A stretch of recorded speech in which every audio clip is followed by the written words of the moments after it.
रहेगा। जब जब ये आपको डराने का काम करेंगे, आप हमेशा देखिएगा आपके अंदर से एक अलग ऊर्जा पैदा होगी। ये मेरा दावा है आपसे। एक अलग से शक्ति महसूस होगी कि हाँ, अगर हमको ये इस तरीके की चीजें दे रहे हैं तो इसका मतलब हम सही है और ये गलत है कि नहीं?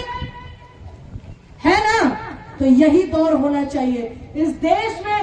आप इतिहास उठा लेना, तलवे चाटने वालों के इतिहास नहीं लिखे गए, क्रांतिवीरों के इतिहास लिखे गए हैं। और इस सरकार के खिलाफ, इसकी नीतियों के खिलाफ अगर यहाँ जितने लोग मंच पर बैठे हुए हैं, मैं एक एक को बड़े अच्छे से जानती हूँ कि देखिए आज स्वास्थ्य बिल्कुल ठीक नहीं है। मैं तो नाराज हो रही थी बाबा जी से कि बिल्कुल पैर इतने मोटे मोटे सूज रहे हैं, फिर भी वो आए हैं। तो सोचिएगा कि इस उम्र में और स्वास्थ्य बिल्कुल ठीक नहीं उनका, और वो आपके लिए आए हुए हैं, इस देश के लिए आए हुए हैं। मेरा भरोसा है, मेरा मानना है कि एक एक व्यक्ति जितने मंच पे बैठे हैं, चाहे वो गुरनाम चढ़ूनी जी हो या हमारे बाबा जी हो, 8 बजे कि मुझे माफ कर दो, मुझसे भूल हो गई, मुझसे कोई कमी रह गई। हाँ, कमी रह गई। आपने देश के किसानों के लिए कीले गड़वाई, देश की बेटियों को अपने शासित राज्य में नंगा घुमाया, देश के युवाओं पर मुकदमे लगाकर जेल भेजा, देश के बड़े बड़े पत्रकारों को आपने ईडी सीबीआई भेजी, देश में एक्टिविस्टों को आपने मुकदमे लगा करके जेल भेजा। हाँ, कमी एक रह गई है कि सिर्फ आपने जनता को दिखा करके जनता की खाल नहीं खींची है, एक ये कमी रह गई। और बिल्कुल शौक से अगर अपना शौक पूरा ये करना है तो कर लेना, लेकिन ध्यान रखना जब आप जनता की खाल को उतारेंगे ना, उस जूते को, उसी जूते को जनता इनके सर पर एक दिन मारेगी, ये मेरा मानना है।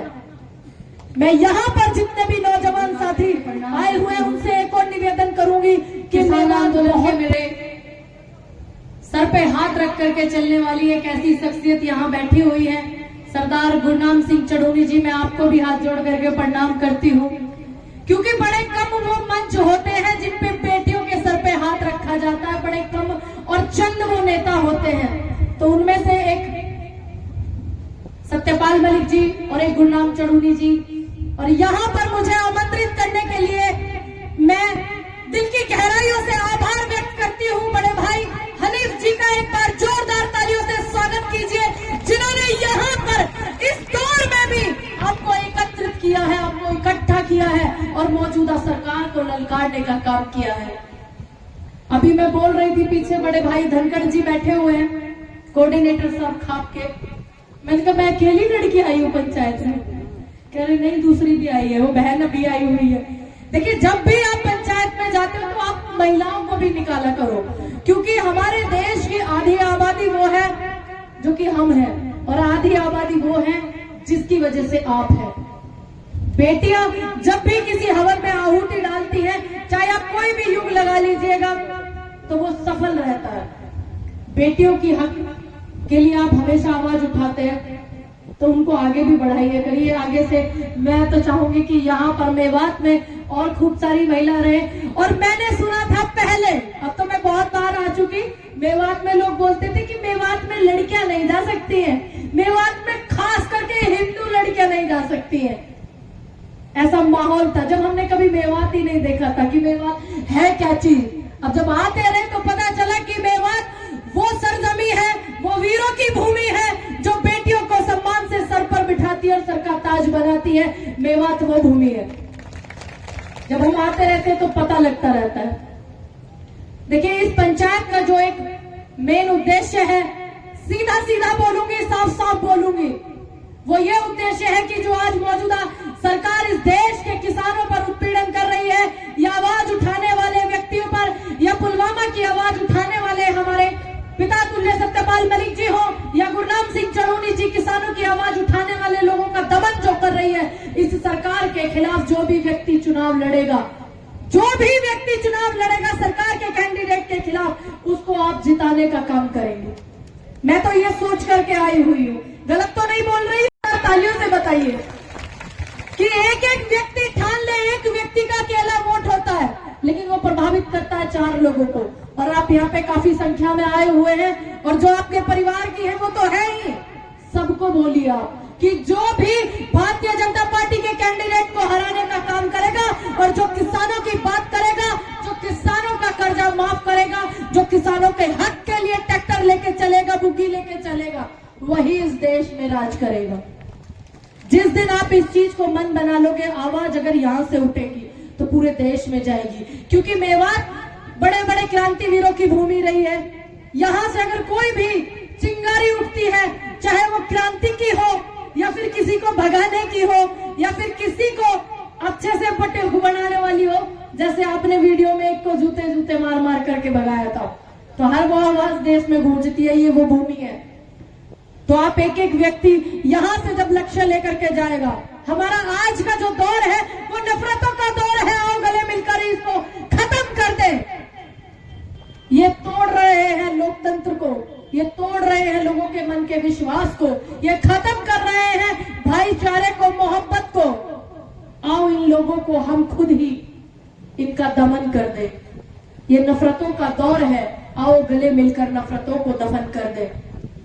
चाहे मैं बात करूं इस देश के किसानों की, आप इतने जितने नारे इनके हैं सरकार के कि 2 करोड़ रोजगार मिलेंगे, तो युवाओं को इन्होंने अग्निवीर देकर के आत्महत्या करने पर मजबूर किया। इन्होंने बोला किसान की आय दुगनी होगी, किसानों को आंदोलन करने पे मजबूर किया। 700 किसानों की शहादत हुई थी इस देश में जब हम लोग बैठे हुए थे बॉर्डर पर, और सदन में विपक्ष ने बोला था कि हम 700 किसानों को श्रद्धांजलि देना चाहते हैं, और इन्होंने साफ कहा कि 700 किसान मरे ही नहीं। कोरोना काल में ऑक्सीजन से इतने लोग मरे, इन्होंने कहा कोई ऑक्सीजन से मरा ही नहीं। इस देश में बेटियों का दमन हुआ, मणिपुर में 2 बेटियों को नंगा घुमाया गया सैकड़ों की भीड़ में, और वहां पर इस्तीफा वीरेन मुख्यमंत्री भारतीय जनता पार्टी के लेने के लिए महिला मंत्रिमंडल से वो एक महिला घूमती रहती थी, वो नहीं दिखी। कैसे कैसे लोगों को भारत रत्न देते हैं। आज का युग देखिए आप, जो किसानों को आतंकवादी, खालिस्तानी, पाकिस्तानी वाली बताने वाली एक महिला, उसको भारत रत्न देते हैं। और इस देश में जिन्होंने देश के लिए किया है, उनको ये ईडी और सीबीआई देते हैं। तुम्हारी पोल पट्टी अगर देश के सामने रख दी तो आप उनको ईडी सीबीआई का डर देते हैं। ये दोहरा चरित्र है। इस चरित्र को हाथरस औरैया या उत्तराखंड की बेटी ही क्यों ना हो, या वो मणिपुर की बेटी ही क्यों ना हो, जब हम पूरा डेलीगेट अपना माहौल बना रहे थे कि हम लोग भी मणिपुर में जाएंगे, वहां पर बेटियों की आवाज बुलंद करेंगे, तो सबको इन्होंने बंद करने का काम किया। तो ये काम ये सरकार करती है। अगर आप यहां से जिम्मा लेके जाएंगे कि हाँ हमें जिम्मेदारी दी गई है एक एक व्यक्ति को कि सरकार के खिलाफ हमें आवाज उठानी है, तो हम यहां से सारी चीजों को करेंगे। बैठ जाइए, मेरा निवेदन है, जो भी व्यक्ति आएगा यहीं पर आएगा। वैसे कभी कभी खड़ा होना भी ठीक रहता, माहौल बन जाता है। मैं जानती हूं मेवात का युवा है, नौजवान है, तो थोड़ा अग्रेसिव भी है। और एक बात ध्यान रखिएगा, जब जब ये आपको डराने का काम करेंगे, आप हमेशा देखिएगा आपके अंदर से एक अलग ऊर्जा पैदा होगी। ये मेरा दावा है आपसे, एक अलग से शक्ति महसूस होगी कि हाँ, अगर हमको ये इस तरीके की चीजें दे रहे हैं तो इसका मतलब हम सही है और ये गलत है कि नहीं? है ना? तो यही दौर होना चाहिए इस देश में। आप इतिहास उठा लेना, तलवे चाटने वालों के इतिहास नहीं लिखे गए, क्रांतिवीरों के इतिहास लिखे गए हैं। और इस सरकार के खिलाफ, इसकी नीतियों के खिलाफ अगर यहाँ जितने लोग मंच पर बैठे हुए हैं, मैं एक एक को बड़े अच्छे से जानती हूँ कि देखिए आज स्वास्थ्य बिल्कुल ठीक नहीं है। मैं तो नाराज हो रही थी बाबा जी से कि बिल्कुल पैर इतने मोटे मोटे सूज रहे हैं, फिर भी वो आए हैं। तो सोचिएगा कि इस उम्र में स्वास्थ्य बिल्कुल ठीक नहीं उनका, और वो आपके लिए आए हुए हैं, इस देश के लिए आए हुए हैं। मेरा भरोसा है, मेरा मानना है कि एक एक व्यक्ति जितने मंच पे बैठे हैं, चाहे वो गुरनाम चढ़ूनी जी हो या हमारे बाबा जी हो या सत्यपाल मलिक जी हो या हम खुद क्यों ना हो, इस देश में इस सरकार की नीतियों के खिलाफ आवाज बुलंद करने का काम करेंगे, ये वादा है। ज्यादा चीजें नहीं जानती हूँ, उम्र कम है तो आप लगा सकते हैं अंदाजा। तजुर्बा नाम की कोई चीज नहीं है, जीरो एक्सपीरियंस, बिल्कुल जीरो। लेकिन हाँ, एक विश्वास है, संकल्प है कि मैंने इस देश के किसानों की आवाज को बुलंद किया है, इस देश के किसान समझकर, और इस देश में बेटियों की आवाज को अगर बुलंद किया है तो देश की बेटियां समझकर, अगर इस देश में नौजवानों की आवाज बुलंद की है तो तो इस देश के नौजवान समझकर, एक समुदाय, एक जात, एक बिरादरी समझकर नहीं। क्योंकि जब जब इतना बड़ा मंच इस देश में लगता है तो वो मंच किसानों का होता है, इस देश का मंच होता है, एक किसी व्यक्ति विशेष या एक धर्म, एक समुदाय का नहीं होता। और जीत ही आपकी तभी होगी क्योंकि किसान आंदोलन में इस देश का तानाशाह राजा झुका था, क्योंकि झुकाने वाला देश का किसान था। एक बिरादरी, एक समाज, एक धर्म नहीं था, देश का किसान था, इसलिए वो तानाशाह भी झुका था। और घिघी बांध के बोल रहा था टीवी पर 8:30 बजे कि मुझे माफ कर दो, मुझसे भूल हो गई, मुझसे कोई कमी रह गई। हाँ, कमी रह गई, आपने देश के किसानों के लिए कीले गड़वाई, देश की बेटियों को अपने शासित राज्य में नंगा घुमाया, देश के युवाओं पर मुकदमे लगाकर जेल भेजा, देश के बड़े बड़े पत्रकारों को आपने ईडी सीबीआई भेजी, देश में एक्टिविस्टों को आपने मुकदमे लगा करके जेल भेजा। हाँ, कमी एक रह गई है कि सिर्फ आपने जनता को दिखा करके जनता की खाल नहीं खींची है, एक ये कमी रह गई।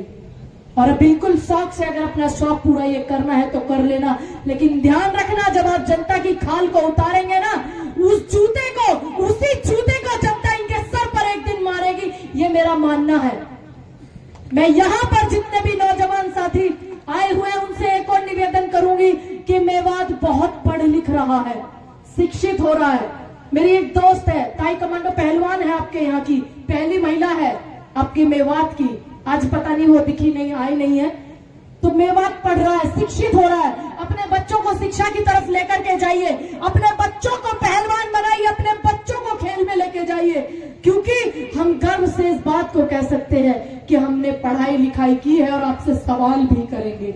और जब कोई पहलवान एक घर से बन जाता है तो उसके क्षेत्र का, उसके देश का भी नाम होता है। शिक्षा बेहद जरूरी है। शिक्षा और स्वास्थ्य सुविधाएं दो अहम मुद्दे हैं। इन दो अहम मुद्दों पर जो हरियाणा की धरती पर मैं मौजूद हूं, तकरीबन 1214 से स्कूल सरकारी बंद किए गए हैं। मैं झूठ नहीं कहती हूं, आप डाटा निकाल लीजिएगा।